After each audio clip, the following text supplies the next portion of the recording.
And good morning, everyone. I'm Frank Malico. Welcome again to Base Sunday. We got a great show, 2 local authors, a big walk for charity in San Francisco. But first of all, we're going to take you to the movies. How about that? It's Cine+Mas, the San Francisco Latino Film Festival, celebrating its 7th anniversary, featuring films from the U.S., Europe, and Latin America. And we are delighted to have its founder with us, Lucho Ramirez, and John Martinez, who is featured in one of the films this morning. How are you guys? Doing real well, thanks. Stretch way over there, John.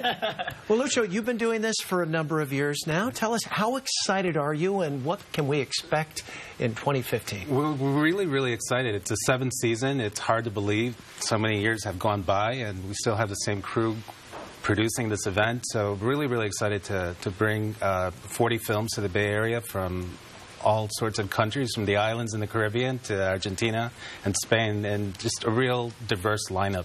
And we had talked off camera, but you got over 200 entries. How much time do you spend paring it down, and who's to say one's better than the other? Right. Well, that's the really challenging thing. And actually, one of the great things about technology right now is that you could share so much online and work together, viewing films, sharing notes, making comments about films, and then paring that list down to something that is very representative of the current crop of films that are out there. And so it's very challenging because there's some countries that have a film tradition, like Argentina or Brazil, Mexico, and then there are some countries like Nicaragua or the Dominican Republic which don't. And so then it becomes a little bit easier where those films, they tip the scale a little bit because they're not countries typically in the lineup. A little bit different. Very different. And would appeal to an audience up here. They would definitely appear. And in some ways, the wonderful thing about all these films is the opportunity to see other countries, other cultures, and a certain escapism that happens with all these beautiful, beautiful locations. Sure. Okay, John, let's bring you into the conversation. You were in what film? American Dreamers. Dreamers. And this was about you and some friends that wanted to tell the world about undocumented immigrants. And you were walking, what, some 3,000 miles from the Golden Gate Bridge to Washington, D.C. To let the president know that, hey, we count too, right? Definitely. I mean, it was in 2012, so it was right during elections.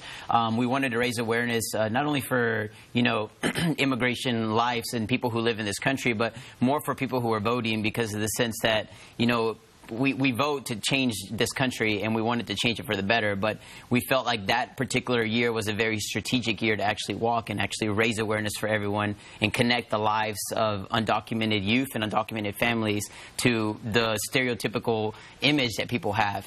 And John, you're undocumented. I am. Born in Mexico, grew up in Georgia after age 4, so you're about as American as they come, right? A Braves fan and all that kind of thing? I mean, definitely. I graduated in high school in Georgia, went to university in Georgia, so it's this is where I would consider my home. I don't know my home country because I'm not allowed to go back there and come back into where I consider home. And you could be deported. I could be deported. Right now, you know, with deferred action, I was granted deferred action, but I was placed in deportation proceedings. I spent 4 weeks in an immigration detention center, and that's kind of like the tipping edge for me to why I got involved. Why you got involved? Well, let's take a little look. We got a clip of American Dreamers and your monster walk across the United States. There we go.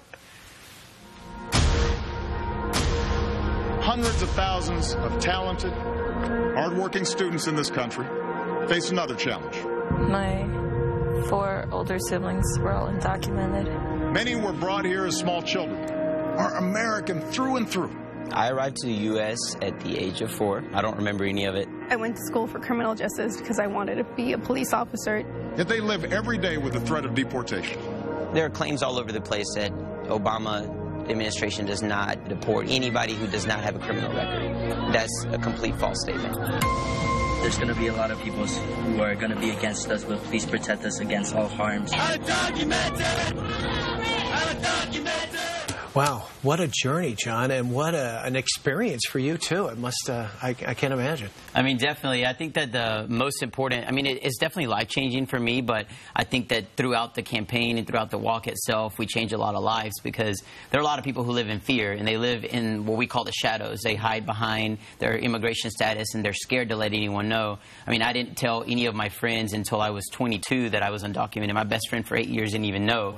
Wow. So we were able to kind of empower youth to open up about their status as well. Well, Lucho, this kicks off on the 18th. Tell us where we can see some of the films. Yes, we're going to kick off at the Brava Theater for opening night with a Mexican film called A Separate Wind, and then we'll be at the Roxy Theater where we will be showing most of our lineup one time. There's some free screenings taking place there as well, and we bounce around to the De Young, La Peña Cultural Center in the East Bay, East Side Arts Alliance in Oakland, and Mission Cultural Center most of the week as well. Okay, well, I know you got a big week coming up. Thanks so much for coming Thanks so much for having pleasure. us. Hey, John. Thanks for having really us. Nice to meet you. All the best. If you'd like more information about Cine+Mas, the San Francisco Latino Film Festival, log on to sflatinofilmfestival.org. That's sflatinofilmfestival.org. More Bay Sunday right after the break. Stay right there.